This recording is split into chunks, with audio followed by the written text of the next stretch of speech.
نتوكل عليه ونعوذ بالله من شرور أنفسنا ومن سيئات أعمالنا من يهده الله فلا مضل له ومن يضلله فلا هادي له ونشهد أن لا إله إلا الله وحده لا شريك له ونشهد أن سيدنا وسندنا وحبيبنا ومولانا محمدا عبده ورسوله الذي أرسل إلى الناس كافة بشيرا ونذيرا وداعيا إلى الله بإذنه وسراجا منيرا صلى الله تعالى عليه وعلى آله وأصحابه وبارك وسلم تسليما كثيرا أما بعد فأعوذ بالله من الشيطان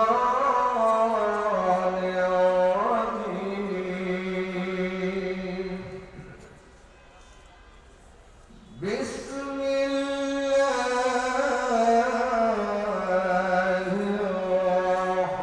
الرحمن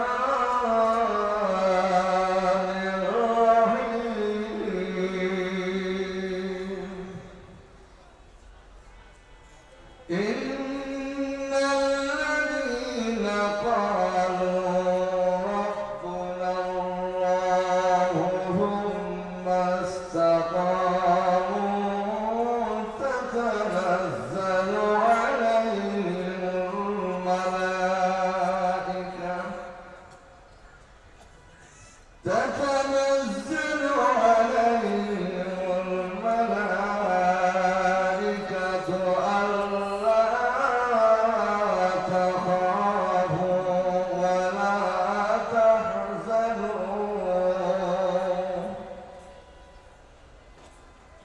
ألا تخافوا ولا تحزنوا وأبشروا بالجنة التي كنتم توعدون صدق الله العظيم وصدق رسوله النبي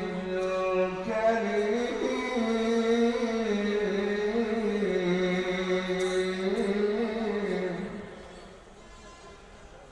ونحن على ذلك من الشاهدين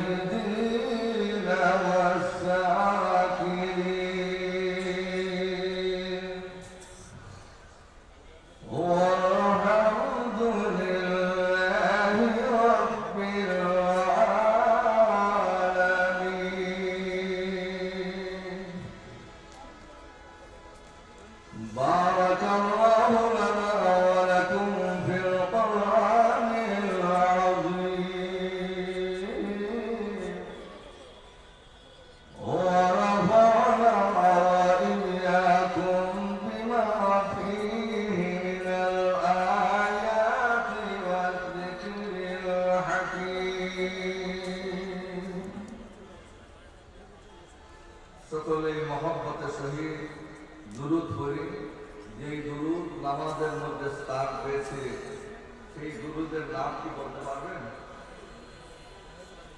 জুড়ে বলতে হবে। দুরূদের নাম কি? দুরূদ ইব্রাহিম। মাশাআল্লাহ, সকলেই জুড়ে সুরে বলুন, আল্লাহুম্মা সাল্লি আলা মুহাম্মাদিন ওয়া আলা আলি মুহাম্মাদ কামা সাল্লাইতা আলা ইব্রাহিম ওয়া আলা আলি ইব্রাহিম ইন্নাকা হামিদুম মাজিদ।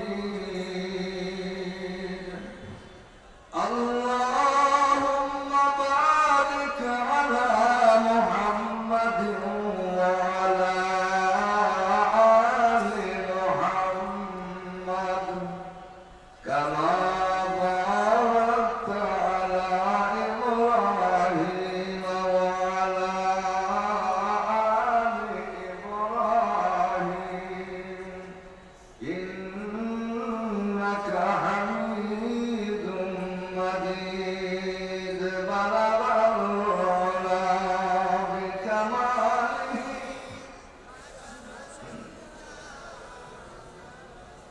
হাসনাত জামিআ খিসালিহি।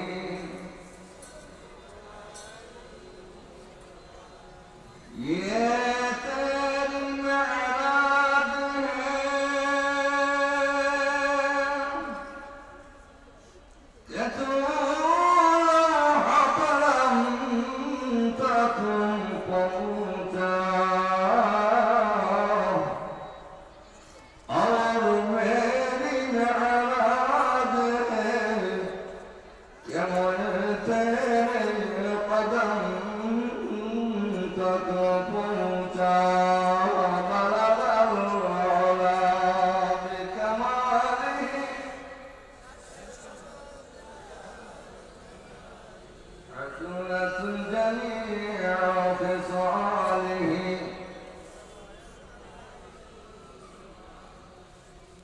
আলহামদুলিল্লাহ, জামিয়াতুর রহমান গাজীপুর ছাত্রদের হাফেজ ছাত্রদের পার্টির প্রধান উপলক্ষে 11তম বার্ষিক ওয়াজ ও দোয়ার মাহফিলে সম্মানিত প্রধান অতিথি জনাব মোহাম্মদ শওকত হোসেন সরকার, সভাপতি বাংলাদেশ জাতীয়তাবাদী দল বিএনপি গাজীপুর মহানগর। আজকের যিনি প্রধান মেহমান হিসাবে আসছিলেন আল্লামা সাইয়্যিদ নাসির বিল্লাহ আল মাক্কি দামাত বারাকাতুহুল আলিয়া মক্কাতুল মুকাররমা সৌদি আরব। সম্ভবত উনি এসে আমাদের সামনে আসবেন সারা বাংলার আলোড়ন সৃষ্টিকারী বক্তা, আপনার আমার সকলের সুপরিচিত বক্তা হযরত মাওলানা হাফিজুর রহমান সিদ্দিকী ওয়াকার হুজুর, দিদার হযরত উলামায়ে কেরাম, উপস্থিত দূর দূরান্ত থেকে আগত যুবক মুরব্বিয়ানে কেরাম, যুবক ভাইরা, পর্দার অন্তরালে অবস্থানরত শ্রদ্ধেয় মহাবোনেরা, প্রথমে শুকর আদায় করছি যে আল্লাহ আমাদেরকে কোরআন হাদিসের মাহফিলের মধ্যে আসবার বসবার দিনই কিছু আলোচনা বলবার শুনবার মতন যে আল্লাহ তৌফিক দান করেছেন, এতে আপনারা খুশি না দেবেন? আরো জোরে বলতে হবে। খুশি হয়ে থাকলে মন উদ্ধার করে জোরে জোরে বলেন আলহামদুলিল্লাহ। আরো জোরে বলতে হবে আলহামদুলিল্লাহ। সম্মানিত উপস্থিতি, আমি আপনাদের সম্মুখে পবিত্র কোরআনুল কারীমের সূরাতুল হামিম সিজদা ছোট্ট ছোট্ট কয়েকটি আয়াতে কারিমা তেলাওয়াত করেছি। এই আয়াতগুলো সামনে রেখে কিছু আলোচনা উপস্থাপন করার চেষ্টা করব। আল্লাহ রাব্বুল আলামিন যেন আমাকে ইখলাসের সহিত কথা বলা, সকলকে আমলের সহিত শোনার তৌফিক দান করেন। সকলে বলি আল্লাহুম্মা আমিন। আমি আলোচনা শুরু করার আগে, মূল আলোচনা শুরু করার আগে আপনাদের কাছ থেকে একটা কথা জানতে চাই। আমার ওয়াজের ফাঁকে ফাঁকে আপনারা কি আমাকে একটু সহযোগিতা করতে পারবেন? ইনশাআল্লাহ বলছেন যে বুঝতে বলছেন না বুঝতে বলছেন যে হুজুর আপনি ওয়াজ করবেন, আমরা সহযোগিতা করতে পারবো, ওয়াজ করবো বলে না, ওয়াজ করা লাগবে। আপনাদের গাজীপুরের মানুষ যখন রাস্তা দিয়ে হাঁটেন, হাত দিয়ে হাঁটেন না পাও দিয়ে হাঁটেন? হ্যাঁ, পাও দিয়ে হাঁটলে হাতে লড়ে কেন? হাতে লড়ে না, কি লড়ে না? হ্যাঁ, হাত তুই বলতে পারে, হাত পাওয়ে হাঁটলে তুই লড়তে দেবে, পাও দিয়ে হাঁটলেই হাতে লড়ে, অর্থাৎ হাত বোঝায় আমি তোমাকে সহযোগিতা করবো, তুমি হাঁটতে দেবে। আর আপনাদের কাজ হলো কি, আমি আলোচনা যতক্ষণ করবো এতক্ষণ পর্যন্ত আপনারা আমার সাথে একটু আলোচনা সুবহানাল্লাহ, আলহামদুলিল্লাহ, আল্লাহু আকবার এগুলো বলতে পারবেন? আরো জোরে বলেন। এগুলা সুবহানাল্লাহ, আলহামদুলিল্লাহ, আল্লাহু আকবার এগুলা বললে সওয়াব না গুনাহ? আরো জোরে। তাহলে সকলে জোরে জোরে বলেন সুবহানাল্লাহ। আরো জোরে বলতে হবে সুবহানাল্লাহ, আল্লাহু আকবার, আল্লাহু আকবার। মাশাআল্লাহ, সুতা মোটামুটি গরম আছে, শেষ পর্যন্ত থাকবেন ইনশাআল্লাহ। আমাদের সকলের সুপরিচিত গাজীপুরের সমস্ত আলেমদের মহব্বতের লোক হযরত মাওলানা মুফতি গাজী আল মাহমুদ সাহেব এই যে একটা বাগান সাজাইছে, আপনারা আসতে পারতেছেন, বড় বড় ওলামায়ে কেরাম আসতেছেন, আলোচনা করতেছেন, শুনতেছেন, শুনবেন, এতে লক্ষণটা ভালো না খারাপ? হ্যাঁ, আজকে তো ওলামায়ে কেরামদেরকে দেখলে মানুষ উপরে দিকে তাকিয়ে নিচের দিকে তাকায়, কিন্তু এমন সময় আসবে এই দুনিয়াতেও আলেমের প্রয়োজন আছে না নাই?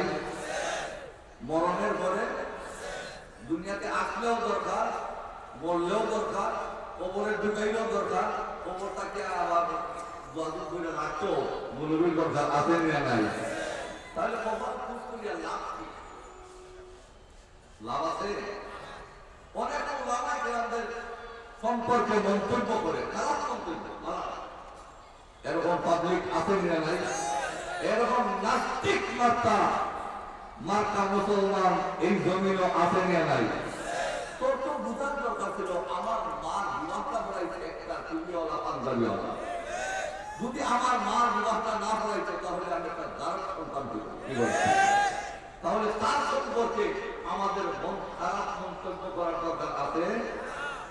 অনেক হলেও দরকার, মরলে ওই ইমাম সাহেব তাড়াতাড়ি আসেন, আমার বাপ মরছে, মা মরছে, এরপরে কবর রাখতেও দরকার, সর্ব অবস্থায় দরকার।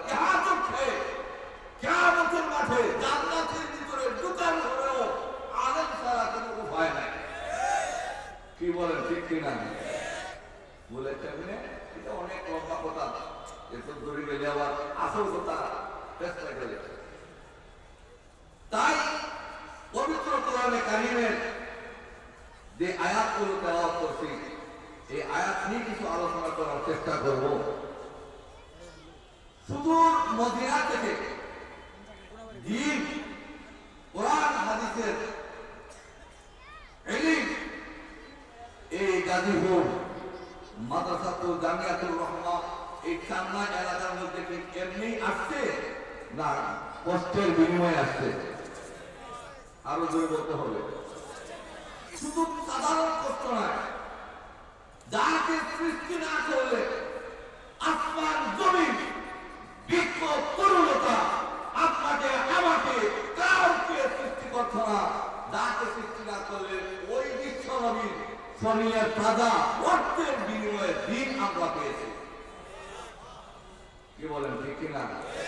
সেই দিনকে নিয়ে যদি, কোরআন হাদিসকে নিয়ে যদি বাংলার কোন নাস্তিক মুরতাদ কোন প্রযুক্তি করে, আমরা সাধারণের শরীর পিছিয়ে বলেন, আমরা শাইখুল হাদিস আল্লামা আজিজুল হক রহমাতুল্লাহ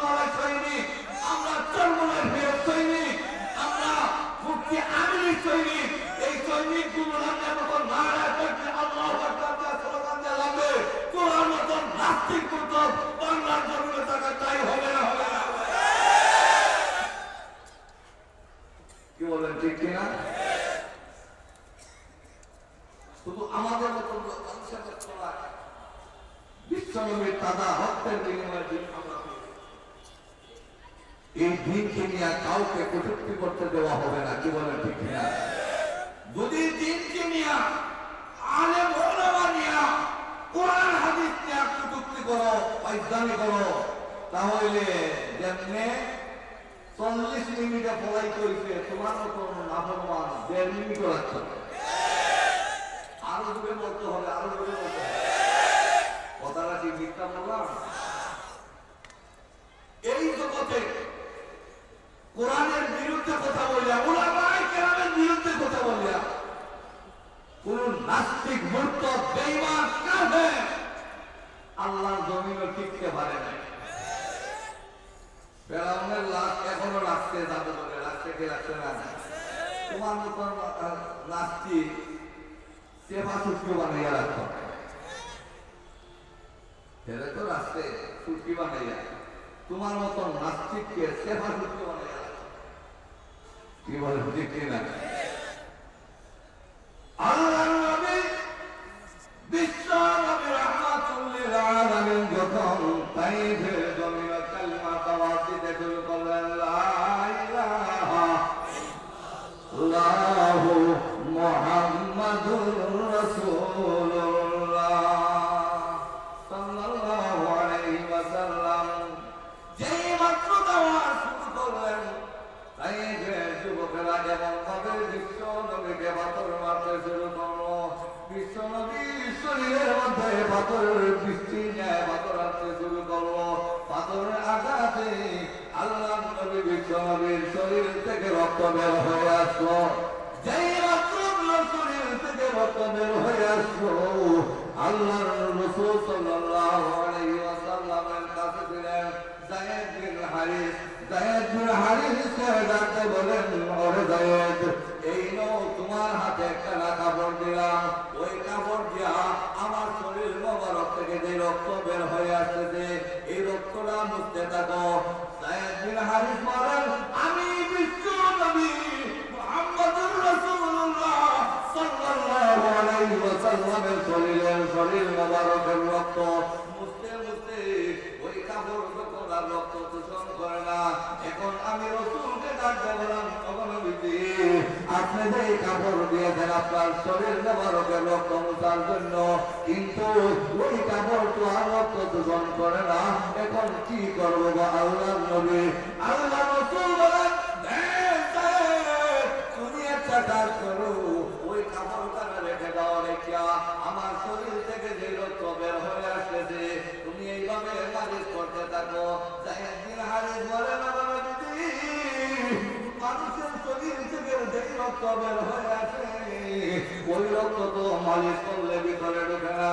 আল্লাহ নবী আপনি কেন মালিশ করার কথা বললেন?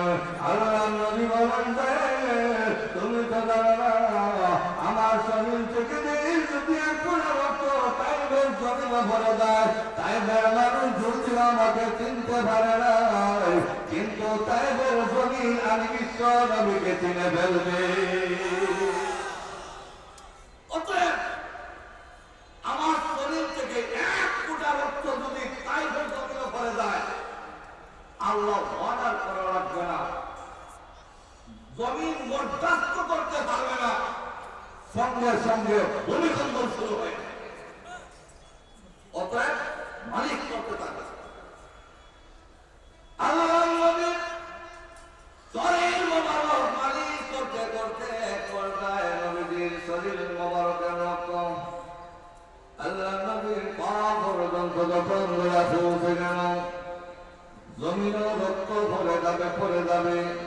এই অবস্থায় আল্লাহ ডাকতে বলেন, ওরে জিবরাইল, আমার বন্ধু তাইফের জমিনে, আমার বন্ধুর শরীর থেকে রক্ত তাইফের জমিনে পড়ার আগে আগে তোর নূরের ডানা আমার বন্ধুর পায়ের নিচে বিছাইয়া দে।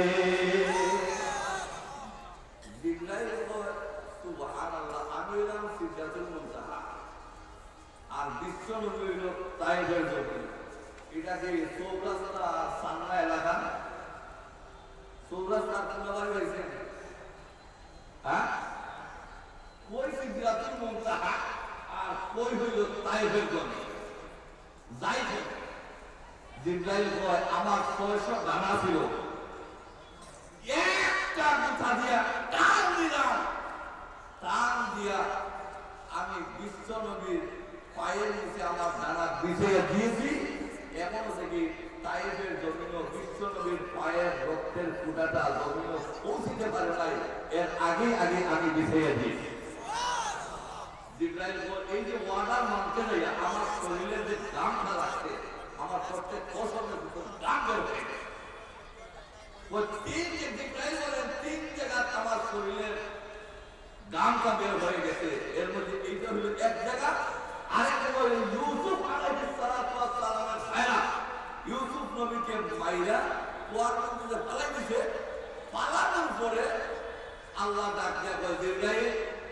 কই আছে তাড়াতাড়ি যাও আমার বন্ধুরে আমার ইউসুফ পয়গম্বরে কুয়ার মধ্যে তার ভাইকে মাইরা ফেলে দিয়েছে এবং পালানোর পরে কইতাছে তাইলে এখান থেকে এই পর্যন্ত যাইতে যাইতে তোমার নূরের ডানাটা পিছিয়ে পিছিয়ে দাও যাতে আমার ইউসুফ পয়গম্বর পানিতে না পড়তে পারে জিবরাইল বলেন এটা কেমনে আমি শুয়াই এরপরেও বলেন জিবরাইল আমার কই শত ডানা দিয়া একটা কথাতে টান দিয়া আমি কুয়ার নিচে যাইয়া আমার নূরের ডানা পিছিয়ে দিয়েছি এখনো দেখি ইউসুফ আইতা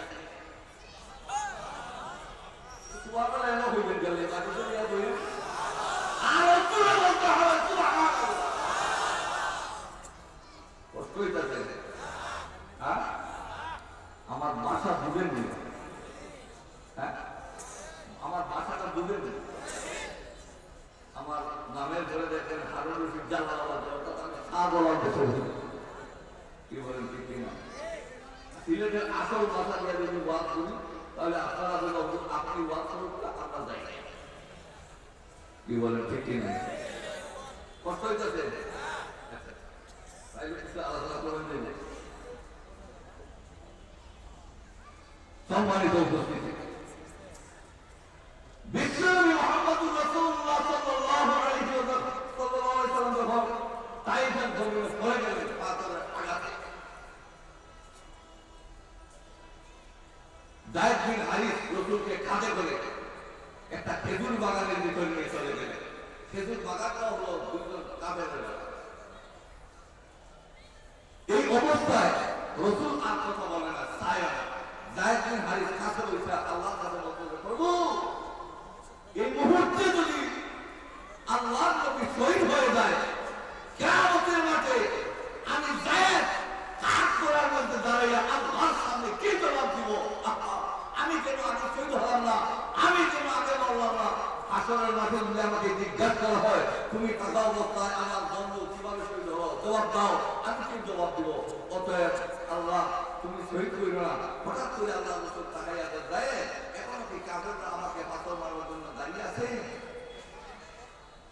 নাগর বুঝি আপনাকে আমি একটা নিরাপদ স্থানে আসি সম্ভবত ওরা খাবে না তাহলে দেখো একটু পানি সুবিধা করতে পারো কিনা যায়েদ বিন হারিস তালাশ করতে করতে একটু পানির ব্যবস্থা করে নিয়ে আসলেন আল্লাহর নবী একটু পানি খাইলেন আর একটু মুখটা দিয়া আল্লাহর দরবারে দুই হাত উঁচু করে দোয়া করলেন প্রভু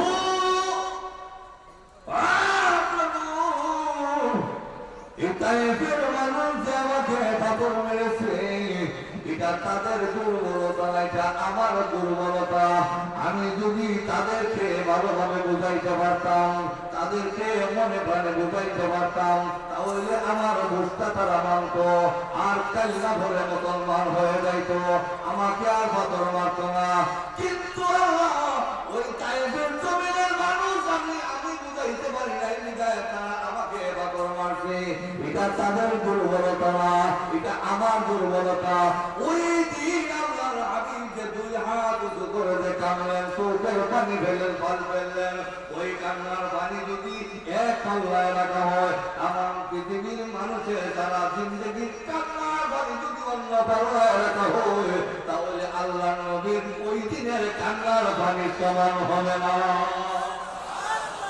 আর বলে বলেন আল্লাহু আকবার তাহলে দিন আমরা সুদূর মদিনা থেকে এই পর্যন্ত কি এমনি এসে না কষ্টের বিনিময়ে আসছে? শুধু কষ্ট না, বিশ্বনবীর শরীরের তাজা রক্তের বিনিময়ে দিন আমরা পেয়েছি। কি বলেন ঠিক? আসুন আমার আলোচনা যাই, সেই কোরআন থেকে সেই দিন সম্পর্কে আলোচনা হবে। এখন থেকে শেষ পর্যন্ত কারা কারা শুনতে রাজি আছেন? হাত তুলে আল্লাহ করেন। নারায়ে তাকবীর, নারায়ে তাকবীর। মাশাআল্লাহ, কষ্ট হইতেছে? হ্যাঁ, যেভাবে ভাইরা দাঁড়িয়ে আছেন আমার মনে হয় পয়সা বলে আপনার জায়গা হইতেন না, বলে মিস করবেন।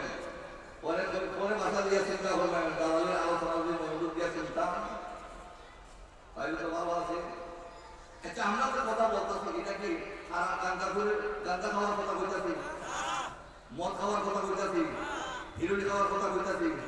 তাহলে আমার খেয়াল লাগে একটু আগে যে যদি হিসাব করে কথা বলেন, দেশ সুবিধা না, দেশ আমাদের দ্বারা কি মানুষ কি গাঁজাখুর হয়েছে? আমাদের ওলামায়ে কেরামের দ্বারা কি মানুষ গাঁজাখুর হয়েছে, মদখুর হয়েছে? আলেম ওলামার দ্বারা মানুষ, মাদ্রাসার দ্বারা, মসজিদের দ্বারা মানুষ গাঁজাখুর হয় নাই। মাদ্রাসার মেহনতের কারণে, মাদ্রাসার দেওয়ার কারণে মানুষ ওলি আল্লাহ হয়ে গেছে। কিন্তু কোরআনের কাছে গেলে মানুষ ওলি আল্লাহ হয়, গাঁজাখুর হয় না। কি বলেন ঠিক কিনা? গান গুণ গাইলে এগুলা কিছু খারাপ হয়, কিছু না। গান গাওয়া ভালো না খারাপ, এগুলার অনুমতি চলে, আইকাই ভাবে দিয়া দেয়। কিন্তু মাদ্রাসার আলোচনা, মাদ্রাসা সম্পর্কে ওয়াজ নসিহত, এগুলা খুব কষ্ট লাগে এই অনুমতি দিতে। কারণটা কি? হুজুররা কি গাঁজা খাওয়ার পক্ষে ওয়াজ করেন? আমি পক্ষে। সুদ খাওয়ার পক্ষে? আমি পক্ষে। এরপরে কেন আমাদেরকে দাবাইয়া রাখতো? কারণটা কি? সত্য কথা বলা না। কোরআনের কাছে গেলে, মাদ্রাসার কাছে গেলে সুর ভালো হয়ে যায়। কি বলে ঠিক না? খারাপ ভালো হয়ে যায়। কিন্তু অন্যদিকে গেলে মানুষ ভালো হয় না। আজকে এই যে বাসন থানার আপনি স্বাধীনের পর থেকে এই পর্যন্ত বাসন থানা যাইয়া যতদিন ধরে বাসন থানা হয়েছে বা যতদিন থানা আগে ছিল, দেখেন যে তালিকা উল্টাইয়া পাল্টাইয়া কোন মাদ্রাসার আলেম দুর্নীতিবাদী ধরা পড়ছে, গাঁজাখুর ধরা পড়ছে, মদখুর ধরা পড়ছে। এরা ভালো করে, কিন্তু যাদের নামে তালিকা দেবে তারা ধরে না, দৌড়াইয়া খালি হুজুর। কি বলে ঠিক না? আমরা আলোচনা করতে গেলে হুজুর দেশের সুবিধা না, একটু কাছাকাছি করে কথা বলেন, কথা বলেন, গরম কথা বলেন না। আমরা বললাম কারণটা কি? দেশের উপরেটা কি নির্দেশ, উপরেটা কি নির্দেশ, উপরেটা কি নির্দেশ, কিসের নির্দেশ? আমরা যখন স্ত্রীতে বসে কথা বলার জন্য, তখন আল্লাহু আকবার, এই 14 গোষ্ঠীর যে উপরেতে এখান থেকে নির্দেশ আছে, উচিত কথা বলা যায়। কি বলেন ঠিক না? উচিত কথা বলে তখন আর এই নির্দেশ মানি না, টাইমও নাই।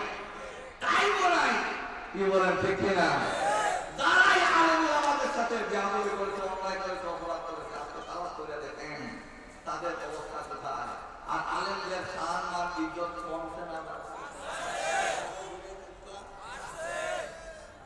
আরো বুঝছেন হ্যাঁ?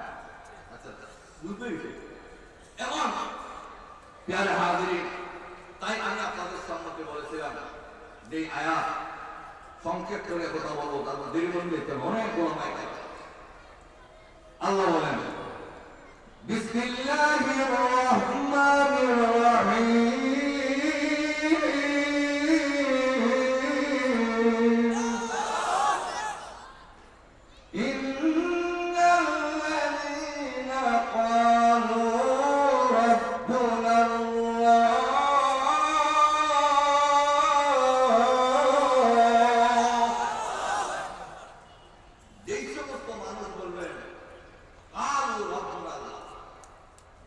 আল্লাহ বলেন আমাদের রব। আমাদের সকলের রবকে আরো জোরে বলতে হবে, আমাদের সকলের রবকে। এই রব কথাটা বলার পরে এই কথাটার উপর ইস্তেকামত থাকতে হবে, অটল থাকতে হবে। কোন ইহুদি নাসারা খ্রিস্টানের ভয়ে জানি পিছপাও না হয়।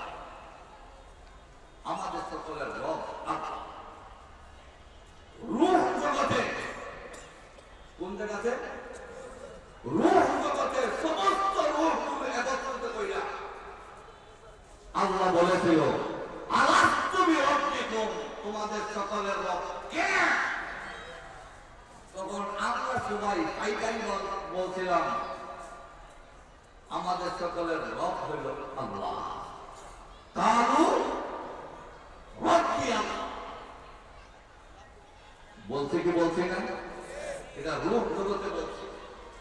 কিন্তু আজকে দুনিয়াতে আসার পরে আমার যখন হাত হয়ে গেল শক্ত, পাও হয়ে গেল, আমার শক্তি হয়ে গেল, আমার টাকা হয়ে গেল, আমার পয়সা হয়ে গেল, এখন রব চিনি না, এখন রব চিনি না। আমাদের রব চিনা দরকার আসেনি না? রব এক শব্দের অর্থ হইল সৃষ্টিকর্তা। কি কর্তা? আমাদের সকলকে কে সৃষ্টি করেছে? আরো জোরে বলতে হবে কে সৃষ্টি করেছে? আরো জোরে বলতে হবে কে সৃষ্টি করেছে? আল্লাহ। এখন আল্লাহ বলেন আল্লাহ লাকুম খালক ওয়াল আমর, সৃষ্টিদার, হুকুম করবে জমিন কার? সৃষ্টি করছে কে? আল্লাহ। তাইলে হুকুম করবে জমিন কার? আল্লাহ না আপনারা না? হ্যাঁ, আমরা কিছুদিনের ক্ষমতা পাইয়া পট করিয়া সংসদে আইন টাইন সব পাস করিয়া বাপরে বাপ ক্ষমতা কাকে বলে? পাইকারি ভাবে আইন কোরআন সুন্নাহ মানি না। কিছু নাস্তিক মুক্তদের দলেরা ঠিক বলছে। কি বলেন ঠিক না? আর হুজুররা কি করবো, হেরা দুর্বল তো, হেরা করে ওটা তো ঠিক না। আমাদের রব হল আল্লাহ। কারণ শক্তি কত হুজুরদের, কি বলেন ঠিক না? যদিও দুনিয়াতে শক্তি কম। একটা আপনাদেরকে আমি বলি, আমি একবার সিলেটে গিয়া ঢাকার উদ্দেশ্যে রওনা, হঠাৎ করিয়া গান লাগাইতে গাড়ির মধ্যে, আরে বাপ গান হারে পড়ে। তো আমি একা বললাম ড্রাইভার গানে আবার বন্ধ করেন। আমি একলাম লুবি কইলাম, কিন্তু আমার ভাবে আরো 50 জন এরা করতে আর আমি বললাম বন্ধ করেন। পাস করতেছে, আমি পাস করেছি, এরা পাস করে না। বাহ্যিক দৃষ্টিতে দুনিয়াতে যদিও হেরা করছে, কিন্তু আসলে পাস কে করছে? আমি এজন্যই প্রিয় হাজির, আপনার আমার সকলের রবকে আরো জোরে বলতে হবে। তাতানাজ্জালু আলাইহিমুল মালাইকা,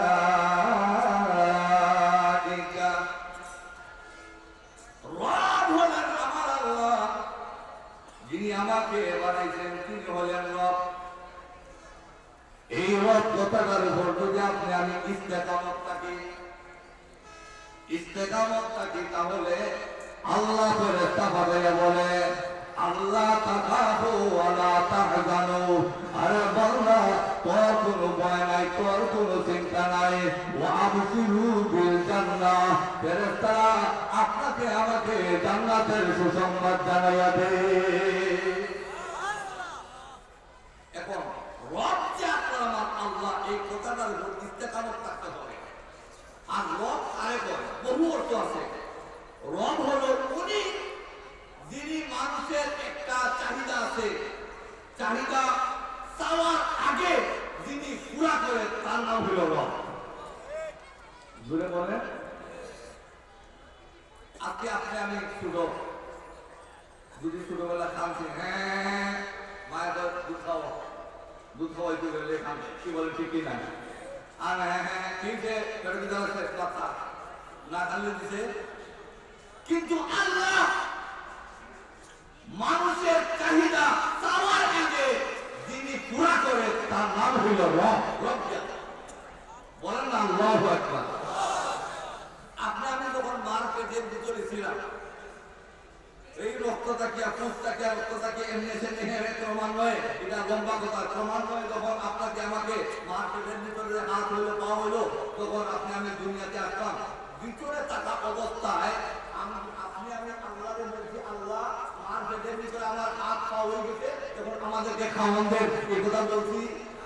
হ্যাঁ, কিন্তু আল্লাহ জানে কি জানে না, খাওয়ান লাগবে কি লাগবে না? আল্লাহ মার পেটের ভিতরে মার নাবিকটা আর আমাদের নাবিকটা একত্রিত করিয়া জয়েন লাগাইয়া আপনাকে আমাকে খাওয়াইছে কে? আল্লাহ। দূরে বলেন কে খাওয়াইছে? যখন আপনি আমি এই পৃথিবীর মুখে আসলাম, আসার পর আপনার আমার কোনো দাঁত ছিল না, ছিল দাঁত ছিল না, খাওয়ার মতন কোনো ক্ষমতাও ছিল না। কিন্তু আপনাকে আমাকে দুনিয়াতে আসার পরে কি খাইতে হবে, ওই মা কাছে খাবার ব্যবস্থা করে দিয়েছেন। উনি কে? আরো দূরে বলেন, উনি হলেন আমাদের রব। চাই নাই কিন্তু খাওয়ার ব্যবস্থা করে দিয়েছে। এমন খাবার ব্যবস্থা করে আল্লাহ দিয়েছে যে খাবার না গরম না ঠান্ডা। আল্লাহু আকবার। আল্লাহ বলেন, আমার এই বান্দার যদি খাবার গুলো ঠান্ডা দেই তাহলে নিমুনি হয়ে যাবে, ঠান্ডা লাগবে, নিমুনি হয়ে যাবে, আমার বান্দার কষ্ট হবে। অতএব আমি আল্লাহ ঠান্ডা দিলাম না, আবার এমন গরম দিলাম না যেই গরমের কারণে আমার বান্দার জিহ্বা জ্বলে যাবে, কষ্ট হবে। আল্লাহ পাক রব্বুল আলামিন এমন খাবার সিস্টেম করে দিলেন, না গরম না ঠান্ডা। আল্লাহু আকবার। টান দিতে দেরি হয়, ওই দুধ আপনার আমার মুখের মধ্যে আসতে দেরি হয় নাই। এই খাবারগুলো কে ব্যবস্থা করে দিয়েছে? আরো জোরে বলতে হবে কে? আল্লাহু আকবার। কিন্তু আজকে আল্লাহ যদি মার্কেটের ভিতরে খাওয়াইতে পারে, দুনিয়াতে আসার পরে চাই নাই এরপরে খাবার ব্যবস্থা করতে পারে, আর এখন তো আল্লাহ ওই আল্লাহ এখনো আছে নাই? কিন্তু বড় হওয়ার পরে আল্লাহ আমাদের খাওয়া নাই, ইলার নামাজ নাই, রোজা নাই, কিছু নাই, সমানে কাজ কর্ম কি আশা দিয়ে তুমি কাজ করবা, এরপরে তোমার ভিতরে শান্তি আসবে না। তুমি আল্লাহর হুকুম এবং নবীজির তরিকা মেনে চলো, অবশ্যই মনফির মধ্যে আল্লাহ শান্তি দিয়ে দিবে এবং তোমার ভিতরের মধ্যে আল্লাহ শান্তি বর্ষণ করে দেবে। অল্পের মধ্যে শান্তি আছে না নাই? আমি দেখছি কত মানুষ আল্লাহু আকবার কোটি কোটি টাকার মালিক, কিন্তু ভিতরে অশান্তি আর অশান্তি, অশান্তি আর অশান্তি, এরকম পাবলিক আছে না নাই? আমি এক জায়গায় লজিং গেছিলাম, আল্লাহু আকবার কোটি কোটি টাকার মালিক, কিন্তু সাদারে জিজ্ঞাসা করলাম, সাদা কি অবস্থা? কয় বাবা বালানা বালানা, হ্যাঁ হ্যাঁ হ্যাঁ, অশান্তি কেন? আল্লাহ তোমার অশান্তি ফালাইয়া রাখছি। অশান্তি ফালাইয়া রাখছে কে? আরো ধরে